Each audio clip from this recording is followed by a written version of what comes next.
देखो ये क्वेश्चन करना है, जी एक्स एक फंक्शन है x minus greatest integer x, मतलब फ्रैक्शनल पार्ट ऑफ एक्स, यही होता है ना। F x be continuous function, f x continuous function है, f zero equal to f one दिया गया है, and h x equal to f of ji of x ऐसा दिया गया है। तो हमें कंटिन्यूटी ऑफ एच एक्स की कंटिन्यूटी चेक करनी है ना। जी एक्स क्या है, एक्स माइनस ग्रेटेस्ट इंटीजर। देखो जी एक्स है actually fractional part of X के बराबर, ध्यान दो, है ना। एफ एक्स एक कंटिन्यूअस फंक्शन है और एफ जीरो बराबर एफ वन दिया गया है, एच एक्स बराबर क्या है, F of ji of X. हमें एच एक्स फंक्शन की कंटिन्यूटी को चेक करना है, ध्यान दो। देखो कैसे करना होगा, देखो एच एक्स की कंटिन्यूटी को चेक करना है। देखो ध्यान दो, एक्चुअली एफ तो कंटिन्यूअस फंक्शन है, कोई समस्या नहीं।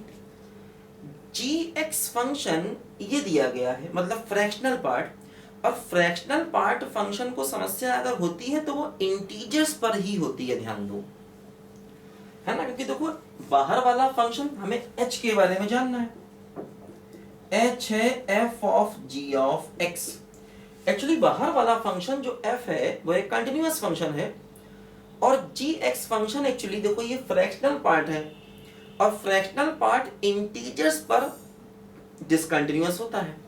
तो अगर इस पूरे फंक्शन को समस्या होगी तो इंटीजर्स पर ही होगी, ध्यान दो, अदरवाइज कहीं नहीं होगी।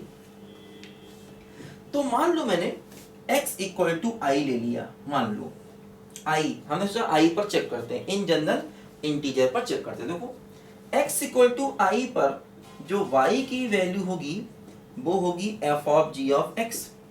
देखो x को i रख दें तो f of g of i, ठीक, क्या होगा, देखो g of i integer point पर इसकी वैल्यू, देखो g ऑफ i निकालो तो क्या होगा, i minus greatest integer i, जो फिर से i हो गया तो g ऑफ i जीरो हो गया, यानी f ऑफ जीरो हो गया। y की वैल्यू क्या आ गई, देखो f ऑफ जीरो। तो x equal to integer point पर y की वैल्यू f ऑफ जीरो आ गई। ठीक, आगे बढ़ते हैं, राइट हैंड लिमिट निकालते हैं। देखो अगर हम i पर राइट हैंड लिमिट निकालें x tending to i plus H X function की, देखो ये हो गया x tending to i plus, देखो एच एक्स देखो ये फंक्शन है, क्या है, ये है f of g of x function. देखो अगर हम राइट हैंड लिमिट देखें, देखो जी एक्स फंक्शन ये है, g x function fractional part of x।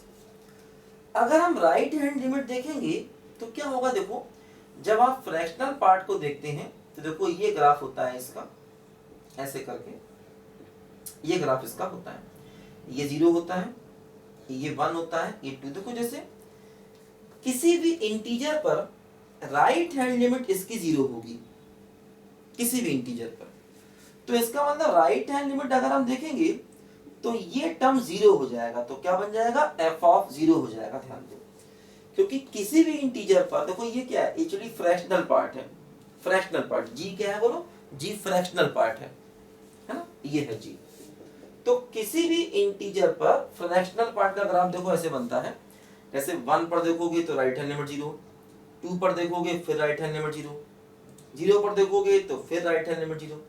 किसी भी इंटीजर पर इसकी राइट हैंड लिमिट जीरो होती है तो एफ ऑफ जीरो बन गया राइट हैंड लिमिट। अच्छा, इसी प्रकार अगर हम लेफ्ट हैंड लिमिट देखें x tending to i minus, तो h ऑफ x, देखो ये हो गया x tending to i minus, देखो h of x, h of x क्या है, देखो ये है f of g of x, f of g of x है, देखो ऐसे।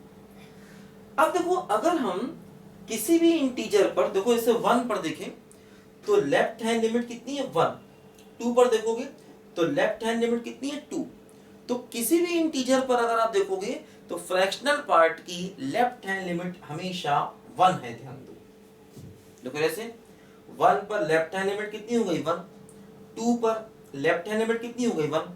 तो किसी भी इंटीजर पर अगर आप देखोगे तो फंक्शन की लेफ्ट हैंड लिमिट 1 है, तो इसका मतलब जब हम लेफ्ट हैंड लिमिट लेंगे तो ये टर्म 1 हो जाएगा, तो f ऑफ 1 हो जाएगा।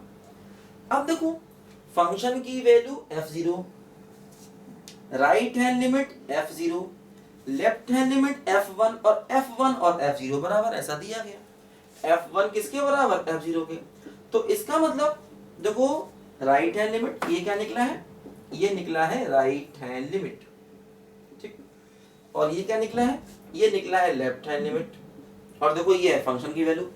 तो right hand limit, left hand limit और फंक्शन की वैल्यू इंटीजर पॉइंट पर तीनों चीजें बराबर हैं। इसका मतलब हम कह सकते हैं x बराबर इंटीजर पर ये जो हमारा hx फंक्शन है ये एक कंटिन्यूअस है, ध्यान दो, है ना। x इक्वल टू इंटीजर पर देखो जो hx फंक्शन है वो एक कंटिन्यूअस फंक्शन है और इंटीजर पर ही इसको समस्या होगी, अगर होगी तो।